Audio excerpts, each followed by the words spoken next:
Hello world, hello Facebook, hello all those watching this on listenvisionlive.com. It's the Nitty Gritty Show. It's your boy Jay DeCosta. It's your girl Katniss. And together we are the Nitty Gritty. It's Tim Wise. You're watching the Nitty Gritty Show. Everybody, this is Stevie Powell. You're now watching the Nitty Gritty Show. Check it out. And so I'm DeCosta and you need to watch the Nitty Gritty Show. My name is Sherman Moss, and you're watching the Nitty Gritty Show. That's the Grant Thompson, a.k.a. G. Ainsworth, and you're watching the Nitty Gritty Show. I'm Anthony White, and this is the Nitty Gritty Show. Yeah. Bam, it's Jay Thompson. You're watching the Nitty Gritty Show. You are watching the Nitty Gritty Show. My name is Jay Grant Thompson, and guess what? You're in tune to the Nitty Gritty Show. I'm Will Jawando, and you're watching the Nitty Gritty Show. And my name is Mitch Holmes, and you're watching the Nitty Gritty Show. And my name is Peter DeCosta and you're watching the Nitty Gritty Show. This is Pastor Rob, and you're on the Nitty Gritty Show. I'm Ray Pittman, and you're watching the Nitty Gritty Show. Hey, this is Joni Ford of Ford Wilderness, and you're watching the Nitty Gritty Show. Yo, what's going on? It's your boy Benny Black, and you are watching the Nitty Gritty Show. It's time for the Nitty Gritty. Conversations get real live. It's time for the Nitty Gritty. The revolution's not televised. It's time for the Nitty Gritty. Reaching out to your conscious mind. It's time for the Nitty Gritty. More than talking, we're taking action. Hello world, what's going on Facebook? Everybody catching this live on listenvisionlive.com. It's your boy Jay DeCosta. And it is your girl Katniss. And together we are The Nitty Nitty Gritty. Gritty. Look, excited about today's show. We're going to be talking about real estate. We've been wanting to have this conversation for a while. And we got a great brother in the building today. He's earned my automatic trust already. We won't put all that out there, but we know what we're talking about. You know, we icy. So, have Ryan Butler on the show today. If they know what it means, they know what it means. So, but we got Ryan Butler on the show today. So excited about having him on. What's going on, guys? What's going on, world? Yeah, so real estate agent, you're blogging, you're actually really involved just with a lot of different things, investing. So you're bringing a lot of different information, you know, just beyond just the typical selling of real estate or trying to get people to buy, right? You have more information than that they offer. Just some quick things about Ryan. He's got an extensive resume. I'm going to try to scan through. I don't want to because there's a lot of good stuff in here. So, but bought your first home in 2011. Yep. Right? That's when you first fell in love with real estate. Didn't know that the purchase would not only be an investment in the traditional sense, but it would also be the path of a new career. So that's pretty awesome. We're definitely going to get into that as we get into the show later. Led to a dozen personal transactions before you even actually got experience with renovating and flipping houses before you even got into as an official real estate agent, correct? Correct. That's dope. So got a lot of your friends that were interested in buying property and reaching out to you for advice.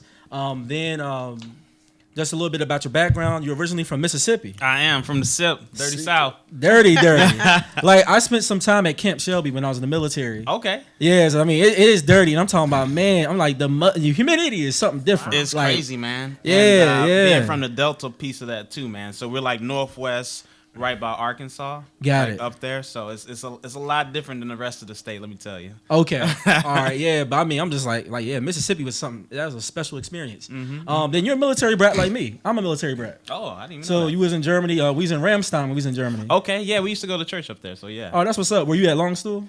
No, we were at Bitburg. So we were a couple hours away, but my parents really loved this church, so we drove a couple hours every Sunday. That's what's up. church. Dope. Yeah. So military brat. So that's how I ended up in the South. My family's from here, but Yeah. So you understand, you relate. I get it. Then you went to Georgetown. I did. Hoyas in the building. That's what's up. And a lot of people don't know that Georgetown is kind of like, it's not an HBCU, but it's very much a black institution. People don't realize it was kind of like the mecca of a lot of like black attention, you know, wearing that Georgetown Hoya back in the 80s. People don't really understand that history. It's got away from that in some ways, but it's initially in a Jesuit school. Yeah, So- it's a lot of love in the black community for Georgetown. yeah. I mean, I think just all over it, especially when you have Big John Thompson out there running the show, and you got all these like elite level players that come in, but also come and give back to the community after. Yeah. I mean, AI, Patrick Ewing, Patrick you know, Ewing, like yeah. So I mean, they had a lot of talent. They still produce a lot of talent. But then also you have an IT consulting company. Yeah, so I had an IT consulting company, and excuse me. So for a few years, I was running that with contracts and building. I used to call it building big boring software for big boring companies. Got it. And so it was not the most fun thing to do. And that kind of like really gave me that boiling point where I was like, man, you know, I can do a business and it doesn't matter what it is. I'll be successful at it. And it's true, but I hated it. So that gave me to a decision point where I was like, man, I'm out of here. I'm not doing this anymore. And that's how I came into real estate. That's what's up. That's dope. And then also I was looking at some of your hobbies, right? Mm-hmm. And wrestling. And I mean, you got the size, so I can see that. But then you had Brazilian jiu-jitsu. Yeah. So I mean, you would break a brother down. Like I did a little bit of like MMA stuff in the Army, but I mean, not to that level, right? Yeah, man, it's a fun thing. It's a natural evolution if you kind of keep wrestling after say high school and college. A lot of people end up going into the Brazilian jiu-jitsu and mixed martial arts. So it was almost a natural evolution doing judo, jiu-jitsu, all the grappling arts. And I mean, you're a natural athlete because also I was reading that you played football at Georgetown, right? Yeah, I played football for a little bit at Georgetown. Yeah, that's what's up. And then you also still coach wrestling, or I guess you had coached wrestling at Sidwell and Friends. For those who don't know who Sidwell Friends is, that's where Barack Obama's children went. So this ain't no any old school, all right? This is where presidents take their kids, right? And then also Washington Lee High School in Arlington, Virginia. Yep. Another, one of those schools. Not just anybody goes there. So basically, you're trying to say that he's in the no. No, I mean he's around the elite crowd. I'm just saying, like he ain't messing with no broke people. Right, I'm saying for them to allow you to, mentor their kids, that says a lot. So. But I love it all, man. To hell with some blessings too. Yeah. I'm gonna get to that too. So, and then I mean, because I know that the path to wealth and security is a big thing for you. The path to wealth and security, you feel like is in home ownership, and we're gonna talk about that when we get down to the nitty gritty. But before we get there, like Kat was alluding to, got to give these to hell withs and blessing twos, and I always say I'm gonna do one, but then it's never just one, right? It's always multiple things that happen through the week, so you got to get multiple. So. First one, and this was inspired for those who haven't seen the latest Joyner Lucas video, Frozen, amazing. And the subject matter is what actually kind of alluded to this to hell with. But people who text and drive, drink and drive, or just drive recklessly, right? We got to stop. And the video is actually really touching. It shows 3 different victims rapping while dead or dying about a set of circumstances. The first one's a little girl. She gets hit by someone who's texting and driving. And it's a very gruesome scene to look at, but it really touches you. And you think about because it annoys me. I'm driving, I see somebody texting next to me, and they're already swerving lanes. It's like, come on, Slim. Like, you put my life at danger because of a text. And normally it's just something as simple as, hey, what's up? Just wait or call somebody. We got Bluetooth now. And then drinking and driving, obviously, right? And then just driving recklessly, just and I remember being a teenager, driving crazy, but I look back at that life now, and that was just the dumbest stuff I ever did. I did some dumb stuff in cars. I won't even disclose all because my parents watch the show. Shout out Mamie and Herman. You know what I'm saying? I ain't going to embarrass them like that. But yeah, I did some dumb stuff while in cars, and I can never imagine driving crazy and reckless like that. And so many people do it to their own peril. They end up dead. And I mean, that's not the way to go. So definitely had to give it to hell with to that. Think about it, you guys, when you're driving, drive safely. And then also, have to give it to hell with. This is inspired. I saw the movie Acrimony, and people who refuse to forgive. And also, this was preached about today in service. Amazing how that all worked together. So, when you an example that was used was if you ball your hand up in a fist and you squeeze as hard as you can. That's what it does to you to hold on to unforgiveness, and it hurts. And then when you release your hand is sore. And then you got to think about it. A clenched fist can't receive anything either. So when you guys don't forgive out there, you're literally balling up your fist, and you're actually doing yourself more pain than anybody else. So there's something to think about. To hell with not forgiving. I mean, if it happened 5 years ago, 10 years ago, it could be 4 months ago. I mean, you have to let that thing go so you can move forward with your life. So that's a little message for everybody. Blessings to Winnie Mandela, passed away April 2nd. So we know about the influence of her husband, but then also she had an amazing influence in the world. Together they were a team that went out to change the world, and she endured a lot, and she was really a rock for him. She wasn't just a pretty face beside him. She was really there. So that's dope. And then last but not least, gotta shout out Cardi B, Invasion of Privacy. That album is dope. Favorite track so far is probably Be Careful and Best Life with Chance the Rapper. It's a pretty dope album. Shout out to Cardi B. Good job on that. But now we're going to get down to the nitty gritty. We ain't going to delay no more. You have a blog. I do. You submitted us a video that we can use. So what we're going to do is play that real quick. Jay, can you rock that video for us? And if you could start it maybe 20 seconds in. That's last minute. I'm sorry, sir. And we'll get down to the nitty. So Jay going to play that video for us. And housing for them.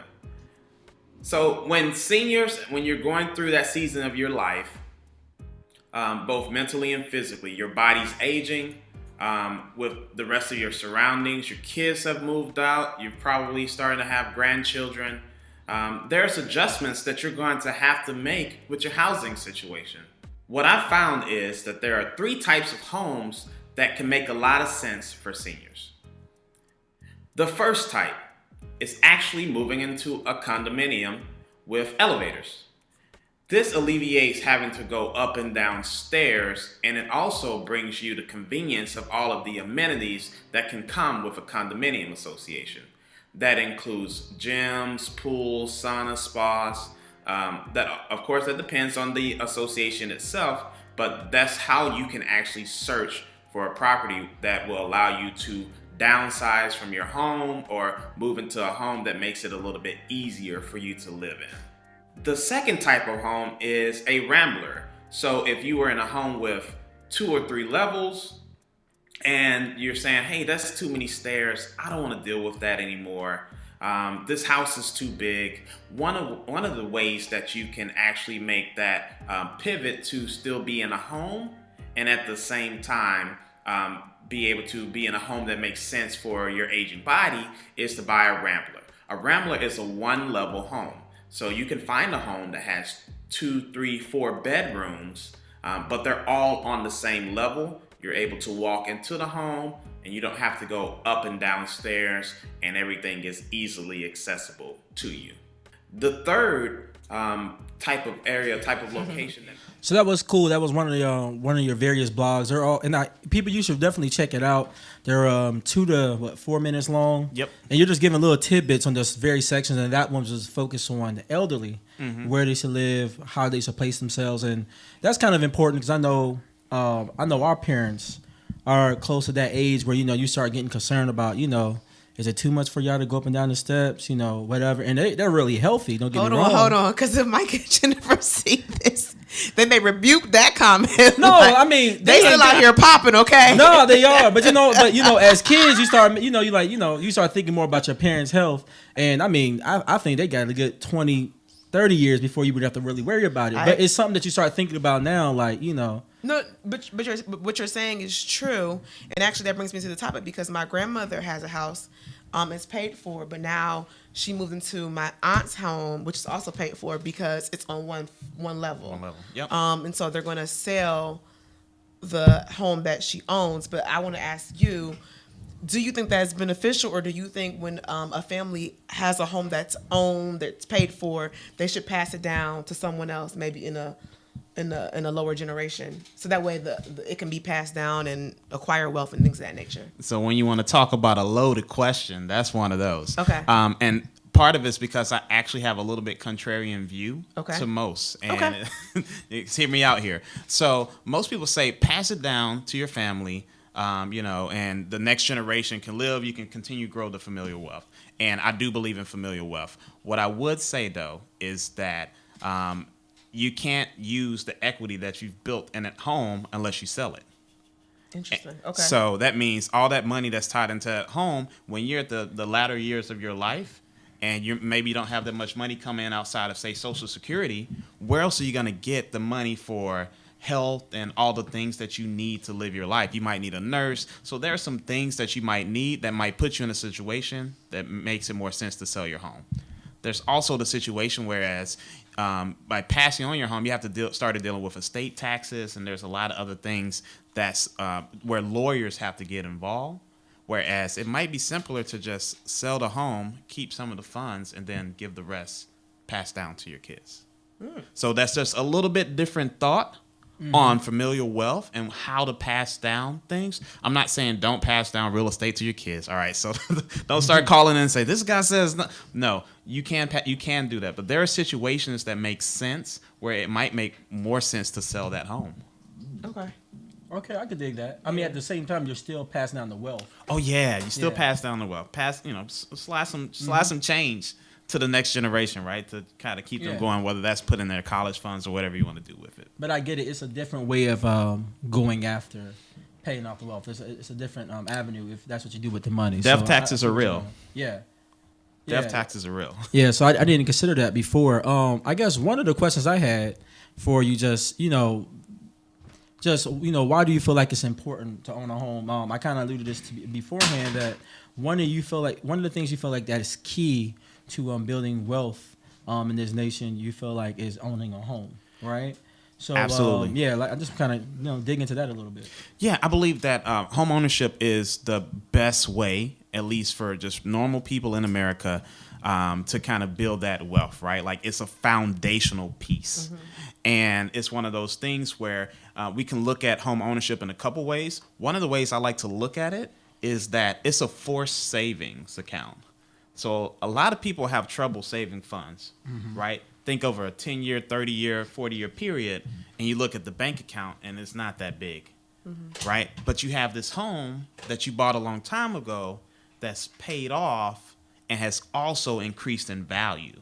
So I tend to look at the home first and foremost as like a forced savings account. Okay. And so now you have this asset that grew over time because you gave it time to grow, and it's there available for you to utilize in some way. You have options now.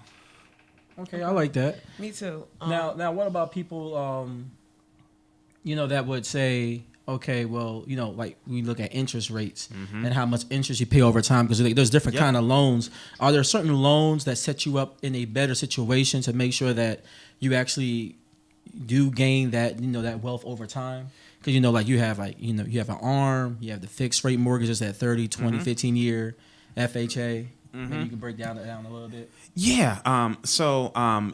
It basically comes down to the big ones are going to be the ARM versus the fixed rate. And the fixed rate is what it says. You get that interest rate, and it is there for your life or your loan. And that's 30 years, 20 years, 10 years, however you want to do that. All right, you have options. Now, with the 20 years and the 10 years, the smaller terms, you're going to have to put more down payment down typically, and you're also going to have to have a lower interest rates, but your monthly payments are going to be higher. So that's a way to pay less interest rates, have a higher monthly payment, and be done with your house in a shorter period of time. And what's the difference in those rates, right? Because you hear like the amount of money you spend over time is greatly depreciated because of that interest being cut down. So a lot of times, people look at a house as let's say if you do the 15-year, I use small numbers that are not realistic to DC. Let's say the payment is now $1,500 a month, whereas if you do a 30-year, the payments may be $500 a month. But when it comes to that total number of what you're actually spending on that home, how big of a difference is that sometimes? It depends on the cost of the home, but that could be a 6-figure sum or a really high, five-figure sum. Wow. I would say that here's a good thought for you here, a little tip. So if you have a 30-year fixed loan, right, but you make one extra payment a year, you can cut the amount of time that you spend paying for your home down 8 years. So one extra payment a year, right? So instead of having to pay your home off in 30 years, you pay it off in 22 years. That's cool. Just with one extra payment. one extra payment a year. Yep. And can you even greatly reduce it even more so by just doing you hear about people that say pay half of your mortgage on the first and pay the other half of that same amount on the 15th, and that still somehow pays your mortgage down faster? So that's the same concept there. It's basically saying you're paying every 2 weeks versus paying once a month. Okay. So because of the way that it shakes out. Because isn't it something like that second payment ends up going to the full principal instead of the interest or something like that? Well, you have to tell them to make sure that it goes to the principal, because otherwise they just might make an extra payment and might pay for the interest. So make sure you're specific about that. Say this payment needs to go to my principal.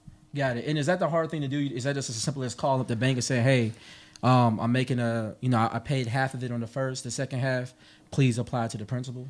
Yeah, that's as simple as pretty much saying, hey, you can tell them that regularly. That shouldn't be a problem.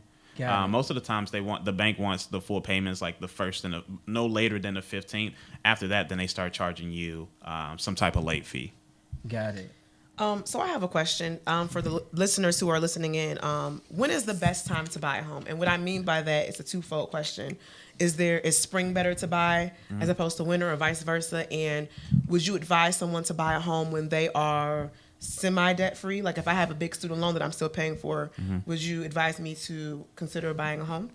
So, and a twofold question, you got a twofold answer. Okay. So the first part is yesterday. And that's because I believe in home ownership. Okay. I believe you should buy a home as soon as you're able to buy a home and it fits within your financial budget. Okay. Because again, it's a long-term game, right? So you got 30 years. So if you wait in 5 years, that's 5 more years of rent you've paid and 5 more years that, later in your life that you're paying down the mortgage. Okay. Right? So the sooner you buy it, the better. Now, I'm not saying go out there and run and just buy a house all willy-nilly, right? But you got to have a plan about it and be strategic about it. So to speak to that willy-nilly point is part 2 of your question, which is if you have these debts and student loans. Okay, the lender, unless you're paying cash, the lender is going to want you to have a debt-to-income ratio that fits their criteria. So if you have all of these high loans and balances, they're going to want you to pay that off anyway, at least to a certain percentage. Okay. Did that answer your question? Yes. And then is there a certain time of year that homes are cheaper than others? I'm just curious. No, that's one of the myths about it. So there's more people out looking for homes in the spring, and then there are more people who are selling home in the springs, right? But if you go to December and you say, man, it's cold, well, there's still homes being sold. That means that there was a really serious seller, right, and a really serious buyer. People were serious about making that transaction happen because it was important to them. So you'll see more options in the springs just because there's a flood of homes that typically come out. Particularly think May and June because kids are getting out of school. People are looking to move to the next place before the new school year starts, and the same and vice versa. They're looking to sell their home before, since the school year has ended. You kind of touched on credit. How important is credit? There's all these options now to work with people. I'm military, so you get VA. So a lot of times you don't have to have a high credit score. I think the minimum, as long as you have a 600, you're good. They can get you in something, mindful of the debt to income ratio. So how important is credit? Do you have to have A1, 800%, or where does credit play a part in the home buying process? Yeah, so I think this is also another myth, and it's that you have to have perfect credit. And so I think we as the culture feels like we have to bring the A game, the highest A game, to do these large things in life, as in buying a house. So we gotta have a 700 credit score because that's gonna make sure that we're verified by the bank, right? I'll tell you that a 640 credit score will be totally fine. Okay, 640 credit score. Yeah, because a lot of people assume I think a lot of times people, their first large purchase they have is a car. Car buying and home buying are 2 very different things. Yes, it is. So a lot of times I think people are taking car buying mentality to purchasing a home, but the way the banks typically look at it is, well, you need a roof over your head. You're going to probably make this your priority, or you should. And then speaking of cars, how much can having an expensive car hold you back from buying a home? Oh yeah, so it can definitely hold you back. And so to finish off the credit question, the difference between say a 640 and a 660 and 680, that's going between an FHA loan to a conventional loan. But there's a law of diminishing returns at some point for the higher the credit score. You're going to get an excellent rate, but the difference between this credit score and that credit score, your interest rates, it could be nominal or might even make. It's not going to give you the value that you'll get for the time that you would wait to get your credit score up another 100 points, if you will. Got it. Makes sense. Since home ownership is a long-term investment, would you suggest that people should consider buying their dream home up front? Or do you think we should do that, play it safe, buy a starter home, and then consider going into a dream home? Yeah, so that's going to be market dependent. And I think in this market, it can make a lot of sense to go ahead and kind of get that starter home and just go ahead and get that home, because at that point you're starting to build equity, you're starting to be a part of the investor in the game. But think if your dream home takes you 10 years to save, you've spent 10 years of renting when you could have been 10 years within the home that you bought along with the additional savings that you'd be making, combining the equity that you've built over 10 years plus the savings that you have to buy that bigger home. Got it. I like that. And then another question is, do you have a preference for a used home versus a new home? I mean, personally speaking, I think most people like the way a new home looks. You don't have as many issues to fix. But I know there are benefits to older homes when it comes to bargaining with a buyer, correct? More so than a new home? Correct. You're going to be, so speaking, like talking about the market dependency, right? Okay. So how many new homes can we really have in DC proper? That's tough, right? true. Like we Yeah. just don't have the space, the capacity. And then also what new construction is being built? Are there new actual homes, like townhomes? Not as much, right? So we have limited townhomes being built in DC, whereas there's lots of condos popping up. Right, you got new construction condos coming all the time. And so the other thing is, even though it's new construction, when it's with a smaller builder, you have the opportunity to maybe negotiate a little bit better. Really? Yeah. But if you're going with, say, a Ryan Homes or like Toll Brothers, those guys are big. Like, depending on the location, they might say, hey, take it or leave it, right? Like, we're not dealing with anything different than this. Excuse me. Got it. Now, I got another question. Before we go back there, I need to go back to one. Okay. Because I jumped around. My bad. No, it's all good. The car thing. Yep. How does that really hurt your opportunity to buy a nice house? Some people go out there and buy that Mercedes, the Range Rover, Yeah. the Audis, and all that stuff, and then they want to go buy a nice house. Does that hurt you? Does it really matter? It hurts, but it depends on how much money you're making, right? So the two most important numbers Okay. when buying a home is not how much the home costs, okay? It is how much money you have to bring to the table, okay, and what the monthly payment is. So they're looking at your monthly payment. If your monthly payment is the most they say is, hey, it's $2,000, right? And that's because you have a $600 car payment. Well, if you didn't have that payment, you'd have the ability to pay $2,600 a month, right? So that changes the amount of home you can buy. Does that make sense? And that means you'll pay it off quicker as well because you're paying more per month. Well, no, that just means you'll necessarily. get a bigger home. Yeah. Or more home. Yeah, you qualify for more house. Okay. Yeah. So, but that's a big thing. If you go from 250 to 350, like $250,000 home to 350, like that's a different type of home, right? Or a 400,000 to a 550, that's a different type of home. Yeah, because my numbers might be a little off, but I think if you're spending somewhere around 18 to maybe 2,100 in this area, that puts you in around $300,000 worth of house, at least out in Maryland, generally. Yeah, right? at this point with the current interest rates, that's kind of where it shakes out to. Yeah. Yeah, so you figure, if you don't have the car payment of sometimes $750 for some of these cars that folks are buying, that might get you another $100,000 worth of house, right? Money. Yep. Yeah. So that's what it shakes out to. It's the difference of that extra bedroom, a little more yard space, I would imagine. Yeah. I mean, it plays into your needs for sure, man. Wow. Yeah. So it matters, but that was a question that came up. Some coworkers were talking about it. We were talking about it at work. So I was like, you know what? We got a guy. We're gonna be talking real estate. I'm gonna bring it up on the show. Yeah.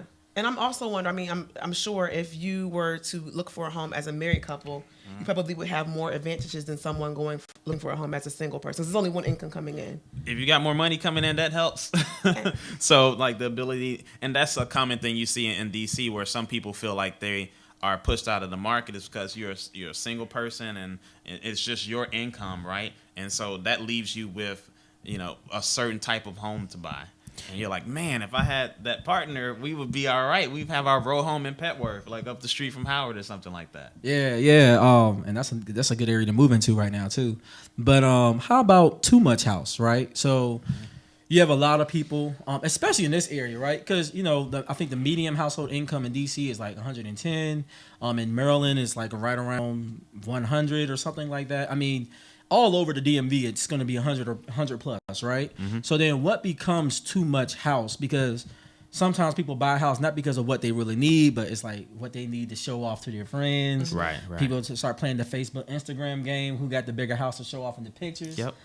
So, when does it become too much house? So I think the question that I like to answer, and it's going to get to your point, is not necessarily what's too much house, but it should be what's too much money, right? Because you can buy a big house an hour away, right? Or you can buy a small house close to here, but it's about what's too much money. So it really should, like, that's almost a personal finance question. Like, what do your finances look like, right? And like, can you, along with the mortgage payment that you have and the bills that you pay associated with the home, can you still save outside of that? Like, to me, that's the question. Because like, you can go to Bowie, Maryland, you spend $300 or $400, and you got a big home, man. You got a big home, right? And you spend that here, and it's a condo. So, I see what you're saying. Yeah. Well, I guess it'd be more at that point preference. Yep. The convenience of being here in the city? Yep. Or the convenience of having a bigger home? So I guess you have to weigh the cost. For sure. But if you wanted a bigger home in the city, now you got to pay more. Right. And so you can have a big home. So it's the three things that you get a decision on, the triangle. Okay. It's the price, it's the location, and it's the type of home.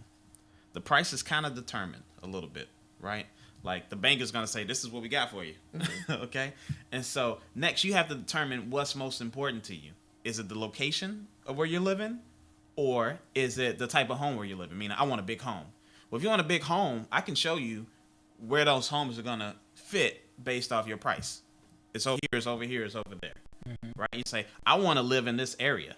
Right? And so it's going to say, okay, you want to live in this area and this is your price point. Well, this is what's available. A condo, a row home. Like, that's those two, that triangle right there really determines, it makes it easy to show what you can do with what you have.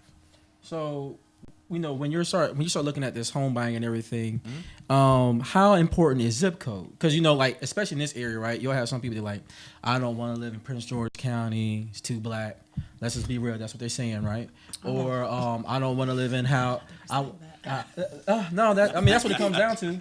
They have different ways of putting it. Urban, not as developed. No, it's just too black. And as a result of it being primarily black, we don't have Whole Foods there. We don't have moms there, like we do in numbers across like Montgomery County, Howard County, Fairfax, Loudoun, whatever, right? So how important is zip code? Because they talk about how zip code can attribute to your FICO credit scores, all that kind of stuff. Does that really play a strong factor in the home buying process, or is it something that maybe we pay too much attention to? Because there's some folks, they'll break their neck to buy a home in the Bethesda just so that their kids get that zip code, and then they get the schools that are associated with that zip code and everything else. That's true. Yeah, I think it's more about what's important to you, right? So like, if getting to this zip code is important to you, then you're gonna spend the money to get there, right? That's where the value is. It's like the zip code because of why though. Like, why the zip code? Well, these schools, right? Like, people love upper Northwest schools like Eaton and these elementary schools up there, right? So you'll see people cram into like apartments and stuff like that to make sure their kids go to these schools. So, but like, if you're a person without a kid, or you're saying my kid's gonna go to charter school or my kid's gonna go to private school, well then that's not as important anymore concerning the schools, right? So then it might be like, what's your lifestyle? Like, I want to be walking distance. I want to be walking distance to the grocery store, or be able to hang out in Chinatown or U Street. So that's gonna be that's kind of how people make the decisions. Like, it's not just zip codes, but it's like where they enjoy having a good time, right? And then what's important to them in their life. Like, for instance, it could be, I need to be close to work. Yeah. So you'll see someone like, literally, they're like, man, this area is great. I know they have great deals over here, but I'd rather be in this smaller condo right here because this makes my commute to work in 15 minutes. Got it. And how about like, so I guess does that answer the same question to like area? Like, for instance, people won't live in certain neighborhoods. They're like, it's a food desert.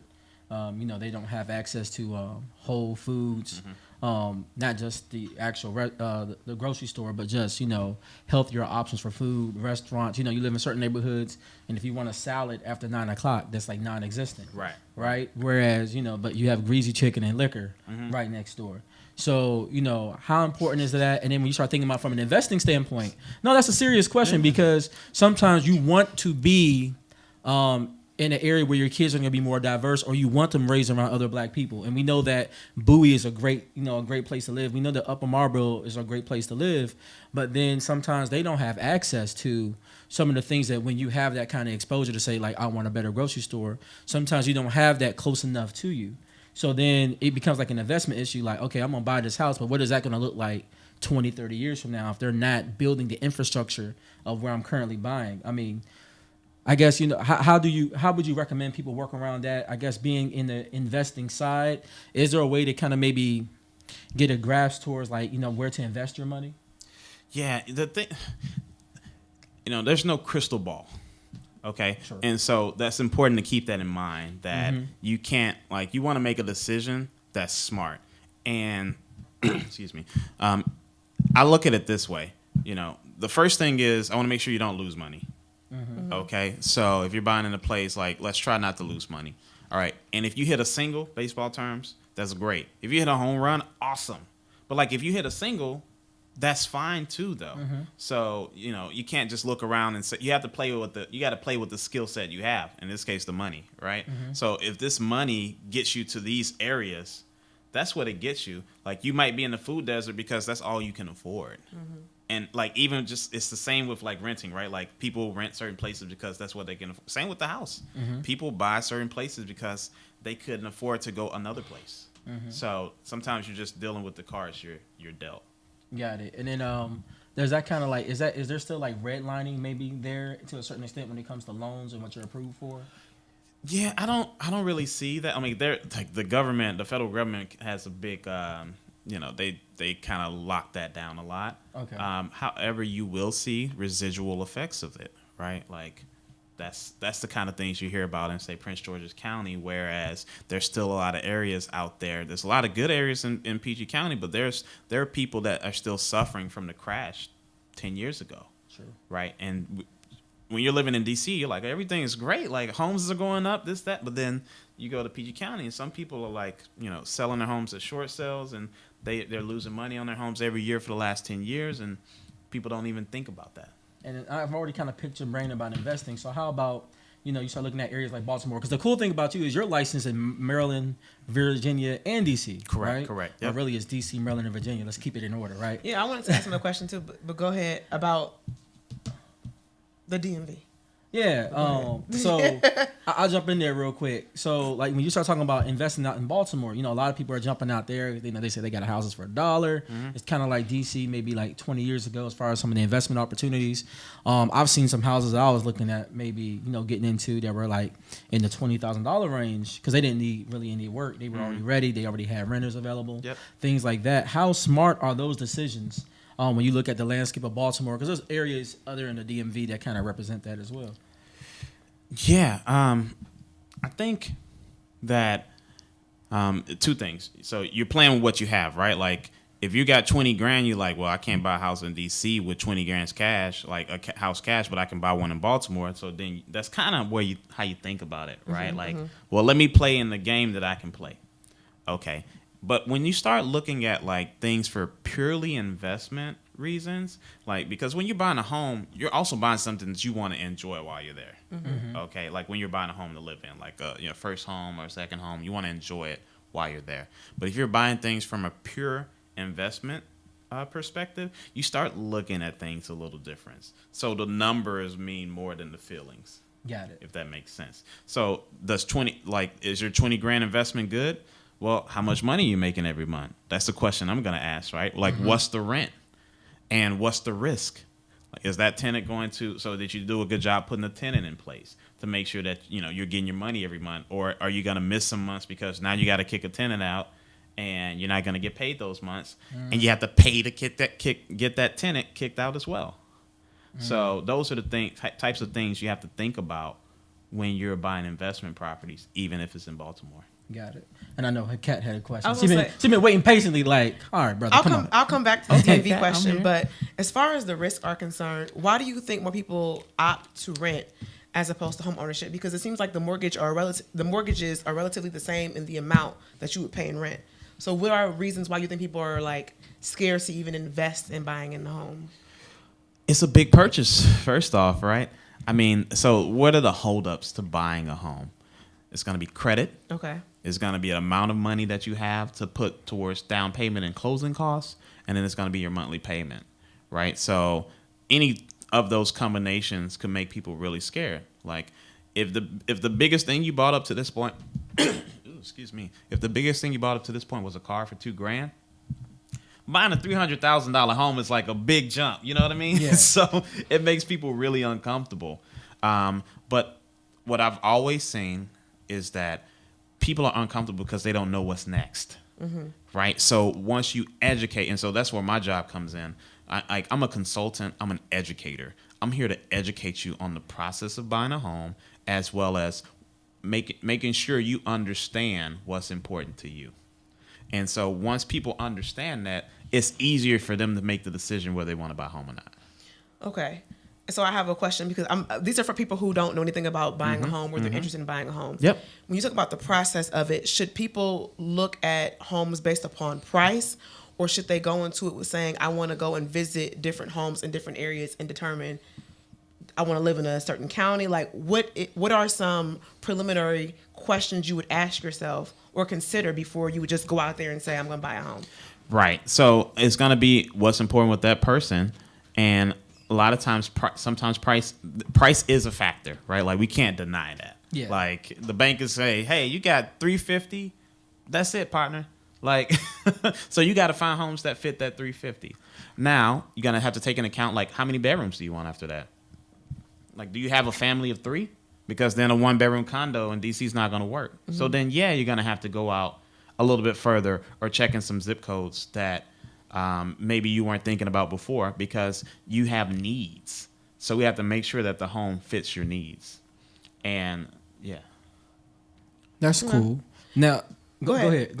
Okay, the only thing I wanted to ask was about property tax. Yeah. Because I don't really know much about property tax, but I heard that can be considered a thing when you're buying a home, and my parents and others like kind of gloss over it for me, but I don't really know what that means or that entails. So is property tax expensive? How often do you pay property tax? Yeah, so property tax is actually different for every jurisdiction. Interesting. Okay. Even for counties. So there's some places like Bowie that have their own like local government. So Bowie's taxes are higher than a lot of other places in Prince George's County, actually. So they have some of the highest taxes in PG County. So the good thing is that when you have a mortgage, okay, the bank, the people that are taking your money, they actually escrow the amount for your taxes, okay, and then they pay the taxes for you. So when they say, this is the amount we can give you, this is your monthly payment, they're giving you an estimate for the taxes based off that location as well. I didn't know that. Yep. That's good to know. I think the taxes really matter, though, when you start talking about people who are buying houses cash, when you start investing. Because I've seen people get themselves in trouble with that in Baltimore. They buy Big these taxes, houses because they're like, man, the house was $1, but you still got to pay the property tax based off value. Yep. And how Right? much it usually is it? How much is property tax for a house that's $1? I'm just curious. I mean, it depends on the property you purchase, but I think what is the average? And I just read this the other day. What is it like? On average in DC, you're paying like $10,000. Well, I mean, basically, if Or you're the paying area. like a percentage, just call it a percentage, right? Yeah. Like 1 point. So if your home is worth, say your home is worth $400,000, right? Then you're probably paying, if you're in DC, somewhere around, probably $5,000-6,000 grand. Okay. $5,000-6,000. Okay. Yeah. So then it's a matter of, so that's another thing. Like someone told me, when you start looking at passing off an investment property, you got to consider the fact that, are they going to keep up the taxes on the house? Because then you start getting into tax lien, right? And then Yes. people start buying houses for a little bit of nothing under tax lien. A lot of our people lose homes because of taxes. Wow. A lot of our people lose homes because of taxes. And a lot of our people's, just a big thing in DC is what? Gentrification. Like, we hear that all the time. And they're right? selling it. And people don't sell homes because they want to. People sell homes because they have to. Or they feel like they have to. Okay. And what I mean by that is you have, someone that bought a home in DC 30 years ago for $50,000, right? But now it's worth $700,000, right? They're paying more in taxes in a year than they've ever paid for the mortgage payment. And they get to a point where they're like, man, I can't do this anymore. Like, this is my profession. This is my Social Security, and this is my pension that I have. I can't keep paying this. Something's got to happen. So something's got to give, right? Either you're going to sell it, or if you pass away, then you pass it down. But then now you got your kids who have to pay this even more taxes on it because if say they didn't live there, right? Like your kids live somewhere else. The parent lived in the home. They passed away. So now you're like a landlord, right? So the taxes go up because if you live in a home, you can have like reduced taxes basically, or there's some reduction in taxes and some programs that they have if you're elderly and if you live in a home. So now the person passes away and the taxes shoot up even more. Wow. Right. So now these people have to pay these taxes. Condominium fees is another thing. Like, and people bought in condominium buildings that are now delinquent and they can't sell their homes because it can only be bought for cash. And maybe people don't have cash for $200,000. So I see that a lot east of the river. Wow. I never knew about those kind of situations or scenarios. That was good that you were able to, share some wisdom with our viewers and with us in regarding home ownership. Quick question for DMV. This is a very general question. If you live in DMV, which area do you think would be the best area to buy a starter home comparing DC, Maryland, Virginia? Of course, they all have their pros and cons, but if you had to give a suggestion as to why it would be a good area to buy a starter home, what would you say? And you're getting a little into fiduciary responsibility on my part right there. I am liable to the National Association of Realtors, so there's some things that are just kind of a little funny on there. Okay. But I will say this. It's really about where you want to be, right? So some people people love Bowie. They do? Yeah. It's a great area. I like Bowie, but to me, it's really far out. For me, it's like. And if you want to live in the city, then DC is like where it's at, right? So it's really interesting about that. And so, but if we can talk about price, that's a little bit easier for me to give you answers, if you will. So, someone say like, man, you can't find anything in DC for $100,000. Well, you can find some things. It's just a matter of do you want to live in that area, and does that fit your needs? Like I've sold $210,000 condos in DC, right? So people say, "What? 110? Where can you get that Was from?" that Southeast? No, one is in Brookline, and one was in Southeast. And Brookline is nice. Right, Brooklyn is nice. Yeah. Okay, because I know Southeast. I heard Southeast was selling like crazy because that was that's the last quadrant. But Southeast ain't even Southeast anymore. It's like you got white folks out there walking dogs. I'm just saying. That's the last place to be gentrified. So I just thought maybe it was Southeast. Yeah, no, it's in Southeast too. But like you're right though. Like the average cost of the home in those communities in Southeast, 20019, 20032, basically Deanwood and Congress Heights. Those are like the last places where there's some homes that are say under $400,000. And then I had a video for it, but we don't have that much time left, so I'm not going to play the video. But I'm going to still get into the question of it. So of course, we're talking about pro home buying, and I would say I am pro home buying for so many different reasons. But there's been this conversation. We talked about this a little bit before the show. I guess around 2010, because of the home bubble, the housing bubble that burst in 2008. After that, people start looking at alternative ways to live. And one big one that's been around now, and there's countless videos out there about people who think renting is better than home buying. And I'll just give you the three main. Yeah, and there's three main arguments that's being used. One is movability, right? So, we live in a time now where millennials, even our generation, are more amped to move from one area to another for a job opportunity or expanding job opportunities within a company, right? So, one of the arguments being used there is that if you're renting, you can take that opportunity in Hawaii because you don't have to worry about selling the house that you have in DC, right?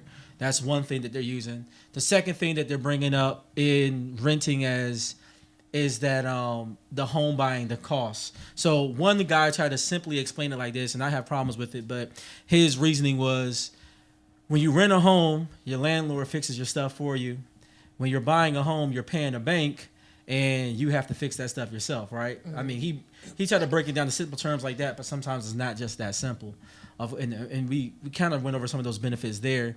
And then the third thing that I hear a lot with this, talking about renting versus home buying, is, and I feel like that's a total farce, but I'll refer to our expert here, is that they're saying that renting is cheaper altogether. But it's been my experience that the same space that you would rent if you were to purchase it, those payments are sometimes cut in half in this area.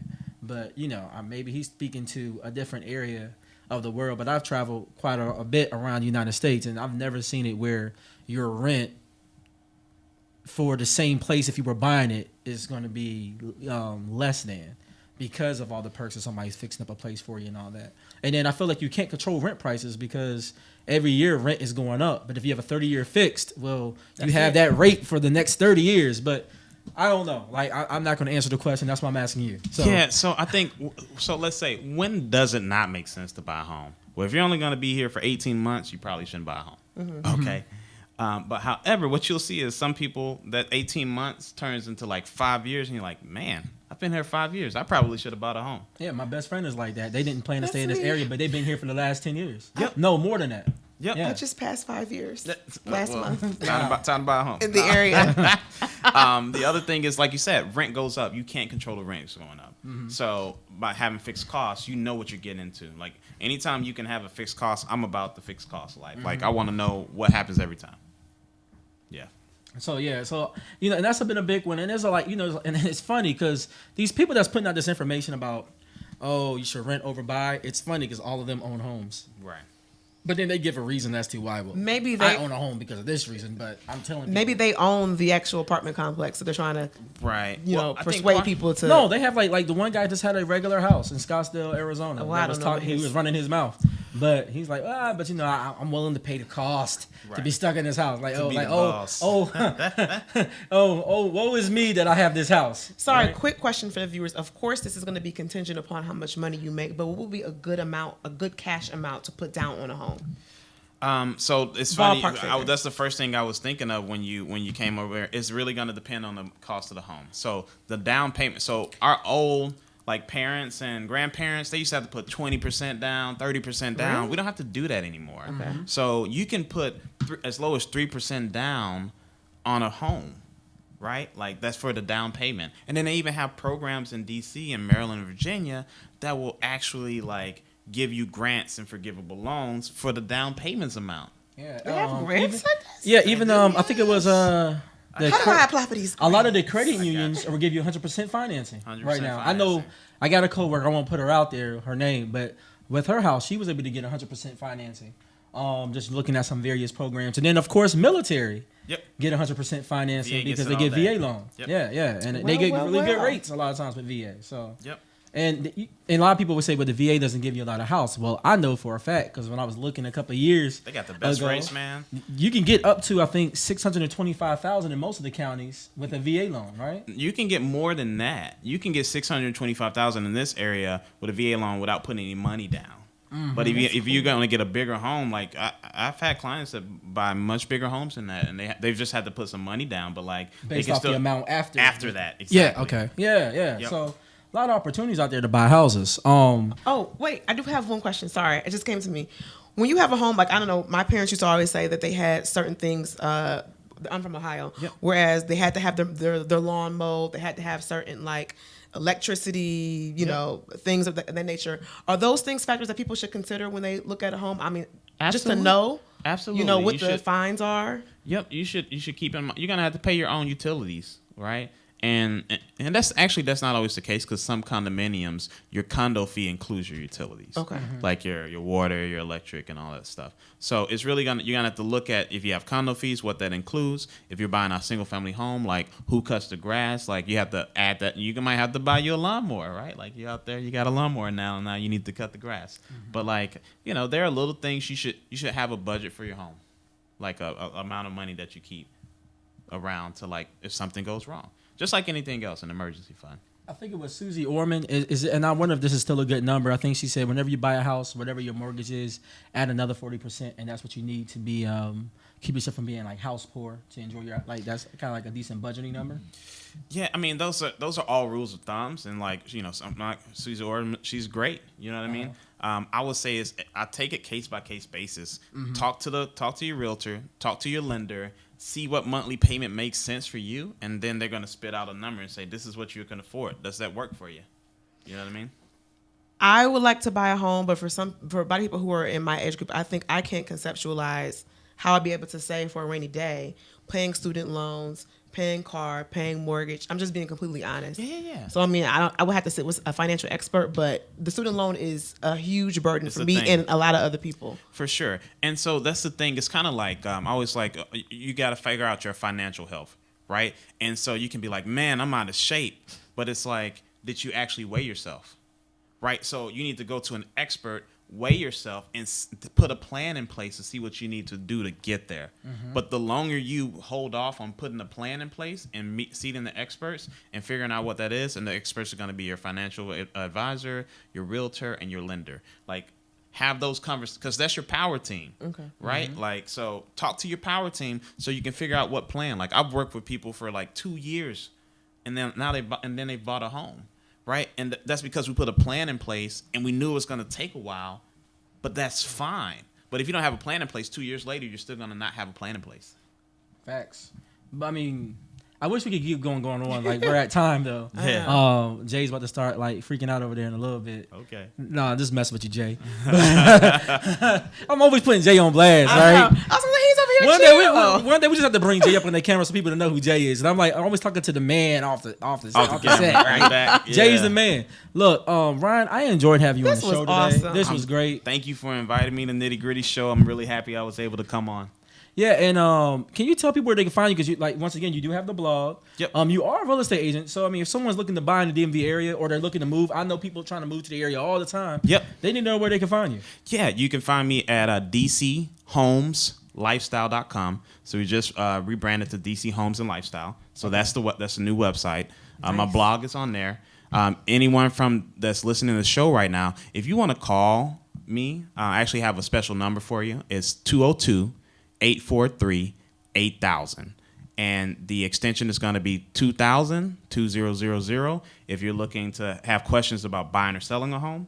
And then if you want to actually have a home buyer seminar on May 12th from 10 a.m. to noon at my office in Capitol Hill. So you can get that information, same number, 202-843-8000 with the extension 3000. Make sure you email us that information too, because we'll post that out on our various pages. Speaking of our various pages where they can find us, Katniss, can you tell our listeners and viewers where they can find us? You can follow us on Instagram, YouTube, and Facebook at The Nitty Gritty Show. I never say the Twitter because we don't tweet. But we're gonna get there. I'll be on Twitter from time to time. Not enough. Be down with, look, me and Black Twitter, we like that now. You know what I'm saying? I'm out there. From I'm time out to time. here. And you guys have been asking diligently, and I am really working. I am really working to get us on podcasts, so that way if you can't watch the YouTube videos and you want to just hear the conversations that we had, you can do so. So it's coming very, very soon. Trust me, it's coming. Although you could just listen. You could put on your YouTube and listen in the car. Don't make the excuse. But yes, we are going to podcasts, all right? But I'm just saying, you technically can listen. You don't have to watch. But yeah, and also shirts. The new links for the shirts should be out this week. We got some new shirts with some of our taglines, to hell with and blessings to. I'm not even going to tell you what they're saying, to hell with or blessings to. You'll see those when the shirts come out, but they're great. Make sure you get some when they come out. They're going to be great shirts. But Ryan, once again, thank you for coming on, sir. You know what I'm saying? It was a pleasure. And always good to have a first family conversation. And literally. Literally. Yeah. And but look, it's been another great show. It's your boy Jay DeCosta. And it is your girl Katniss. Together we are the Nitty Gritty. Look, we out. Y'all be blessed. Enjoy y'all weekend. Drive safe out there, people.